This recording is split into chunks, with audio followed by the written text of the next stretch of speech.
Fará uso da palavra nesse instante a presidente da Academia de Letras de Conceição da Barra, Kátia Bobbio. Prazer representar vocês. Prazer representar vocês. Obrigado a Deus.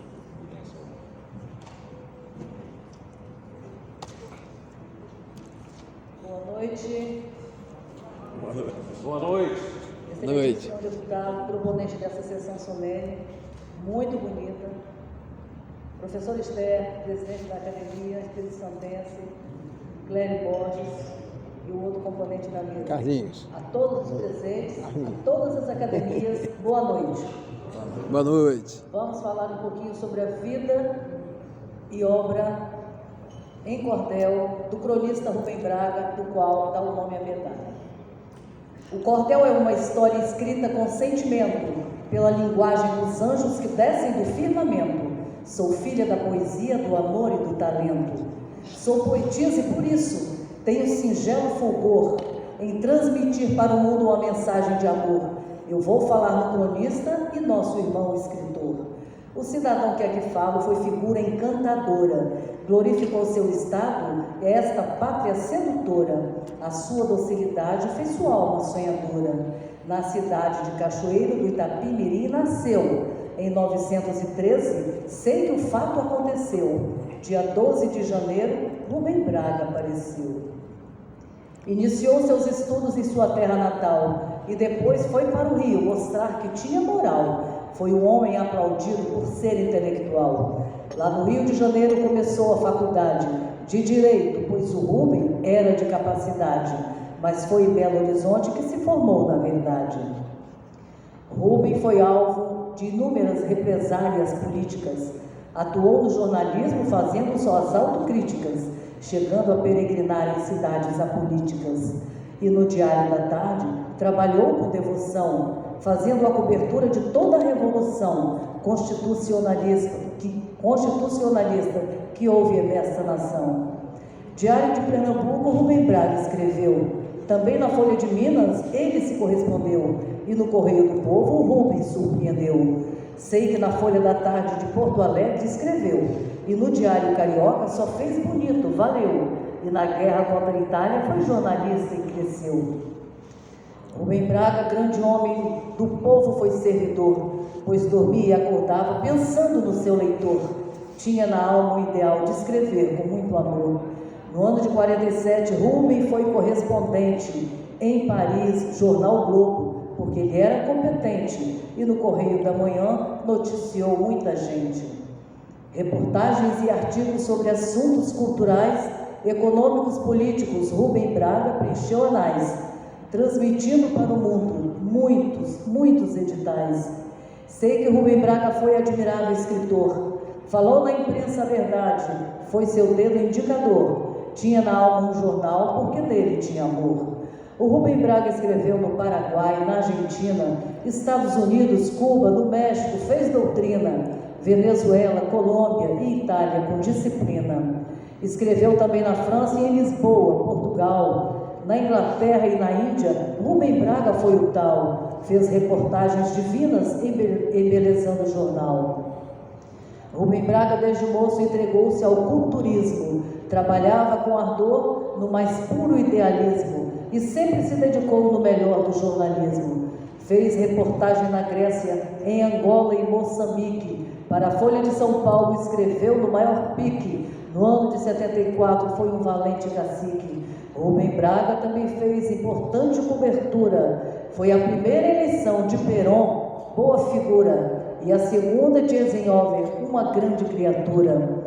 Em Santiago do Chile, foi chefe do escritório comercial do Brasil, pois Rubem era acessório. No ano de 55, num gesto muito simplório. Na cidade de Marrocos, o Rubem foi nomeado embaixador do Brasil e na África deu seu brado. No ano de 73, a pedido exonerado. Tinha firmeza e equilíbrio nos seus editoriais. Foi um cidadão moderno e modernizou jornais. Sua autonomia fez suas lutas magistrais. Além de bom jornalista, foi sócio fundador da editora Sabiá e da editora do autor. Muitos livros publicados esse grande benfeitor. Seu primeiro livro escrito foi O Conde e o Passarinho. Em 1936 iniciou seu caminho, e Crônicas Escolhidas, que ficou bem bonitinho. Sei que foram mais de 15 os seus livros publicados. Também milhares de crônicas Rubem deixou registrado. Sei que em várias revistas colaborou com cuidado. Nosso Rubem Braga foi da imprensa um combatente. Foi um cronista nato, era muito competente. Tinha dinamização, era um homem consciente. Sei que o primeiro jornal que o Rubem Braga trabalhou foi o Correio do Sul, onde tudo começou, quando ainda era estudante e em sua terra brilhou. O nosso grande cronista apertou seu gatilho. Casado e divorciado, deixou nesta terra um filho e também alguns netinhos que darão por certo um brilho. Rubem Braga aqui na terra cumpriu a sua missão, deixando à posteridade a melhor recordação, a glória do jornalismo desta nossa geração. Dia 20 de dezembro, nosso estado se enlutou. Em 1990, o governo decretou luto oficial quando o Rubem viajou. Em 91, o estado, e sei que a nossa prefeitura, criou a Lei Rubem Braga, que é de incentivo à cultura. O nosso grande poeta agora no céu figura. Aqui termino, leitores, do Rubem o seu perfil, a pureza de sua alma pelo seu porte viril, o jornalista do povo e cronista do Brasil. Muito obrigada. Muito bem. Muito bem.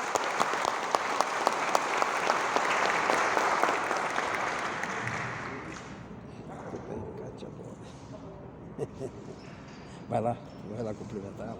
É convidada a fazer uso da palavra nesse instante a presidente da Academia Espírito Santense de Letras, Esther Abreu.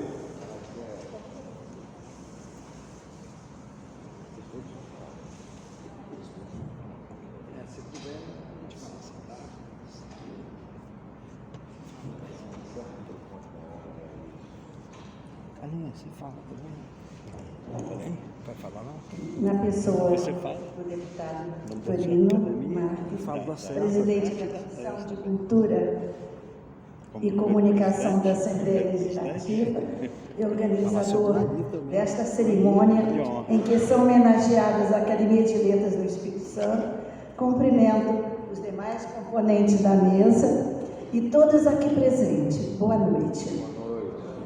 Fui convidada para falar em nome das Academias de Letras do Espírito Santo, diante de tantas pessoas ilustres e representativas da arte, da história e das letras, e honrada me sinto por tamanha deferência e responsabilidade, ainda mais aumentada, sabendo que o que eu vou falar estará nas redes sociais, na rádio, em gravação desse insígnio lugar que dirige a legislação do Espírito Santo. Espero não desapontar a quem me convidou e a todas as academias que aqui represento nesta hora, por estar na presidência da primeira Academia de Letras fundada no Espírito Santo, que o ano passado comemorou o seu centenário. Estamos nesta grande sala iluminada entre quatro paredes. Poderíamos todos fechar os olhos e nos imaginar num jardim sombreado por algumas árvores floridas, com pássaros cantando e voando entre as flores espalhadas pelos canteiros e nossas narinas absorvendo perfumes. A paz que nos envolveria e também a quem ali estivesse conosco nos levaria a levar o nosso espírito. Assim deve ter ocorrido antes de Cristo, aproximadamente em 384 anos antes de Cristo, num jardim localizado num subúrbio de Atenas, num terreno cercado de oliveiras que pertencia a Cademos. Platão ali se reunia com seus discípulos nesse local, dedicado a Atenas, deusa da sabedoria, e a outras imortais deusas, para, por meio da dialética socrática, isto é, o saber pelo questionamento e pelo debate, produzirem os textos filosóficos e poéticos que até hoje nos instigam à leitura. A poesia, desde sua origem, é útil e muito mais do que se costuma pensar. Ela acompanha o gênero humano desde a origem da humanidade e foi consagrada pela religião antes mesmo de um homem ter escrito um texto, já que os textos sagrados eram cantados na memória do povo. Nele estavam as maravilhas de Deus. Os cânticos exprimem com graça e ternura a união misteriosa de Deus com a alma do homem. No livro sagrado, as leis estão lavradas em poesia. Com ela foram dadas ao mundo as leis que dominam o homem selvagem, regulando suas maneiras, formando as famílias e as nações. Elevou-se a coragem e moderou-se a paz. E a poesia esteve presente durante os diálogos socráticos, nos encontros de Platão e seus discípulos, no jardim da casa de Academos, pois filosofia e poesia andam par a par. Da palavra do dono do terreno surgiu a palavra academia, nome que aparecerá sendo usado com a significação de agremiação literária na Renascença, que se estenderá para outras ciências como as artes, as armas, as milícias, a história, a medicina, mas o mais frequente é, antes da ciência que se quer destacar, colocar letras, numa preocupação sempre com a preservação da língua pátria. Logo, dá-se ênfase à literatura, à cultura local.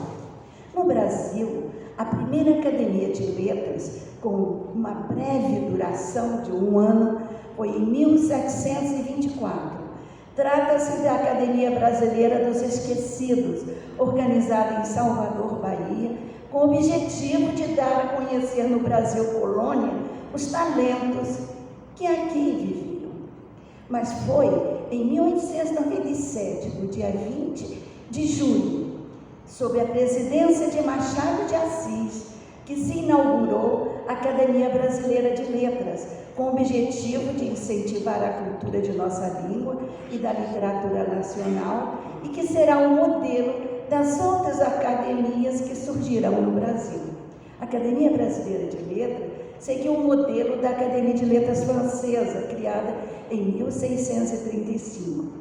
E nos diversos estados do Brasil surgiram academias de letras, imitando a Academia Brasileira de Letras. Em muitas delas foram acrescentadas especificações como história, artes, trovadores, poetas, e também alguns colégios foram fundadas academias de letras homenageando algum escritor. No Espírito Santo foram criadas em quase todos os municípios, uns mais, não todos, né? São 78, umas 30 academias, faltam ainda, que procuram essas academias dar relevo, principalmente aos que escrevem em seus municípios. A importância da literatura, do livro, do escritor e de todas as pessoas envolvidas na divulgação das produções poéticas e ficcionais é reconhecida por grande parte da população, o que pode ser verificado nas diversas homenagens que se registram em diferentes locais, como hoje acontece nesta cerimônia organizada pelo deputado Torino Marques, que é meu parente, que eu não sabia. Foi em 1921 que ocorreu a fundação da primeira Academia de Letras no Espírito Santo, que no seu site, ael.org.br, mantém informação sobre suas atividades. No ano passado, foi comemorado o seu centenário com várias festividades. Em face de estarmos em período de pandemia, os eventos aconteceram, na maioria, por meio de atos não presenciais. Contudo, nessa sua marcha, a academia nem sempre seguiu um caminho linear, pois houve altos e baixos em seu percurso. Nem sempre foram persistentes os seus componentes. O primeiro presidente que presidiu a Academia Espírito Santense de Letras, de 1921 a 1935, D. Benedito Paulo de Alves de Souza. A seguir, entre 1937 a 1938, Aquilino Martins de Mar, chegando à atualidade com 18 presidentes no total. 2 deles ocuparam mais vezes essa presidência, de 1941 a 63, Eurípides Queiroz do Vale, e em tempos alternativos, por 3 vezes, o Francisco Aurélio Ribeiro. Em todo o seu período de vigência, procurou a Academia Espírito Santense de Letras incentivar a cultura literária em todos os seus ramos, apoiar a criação de associações culturais, literárias nos municípios do Estado, divulgar o livro e incentivar a criação de bibliotecas.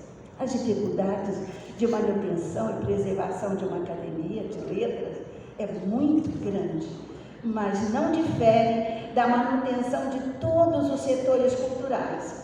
São instituições, as academias, sem fins lucrativos, que se mantêm com as contribuições anuais de alguns de seus entusiasmados participantes.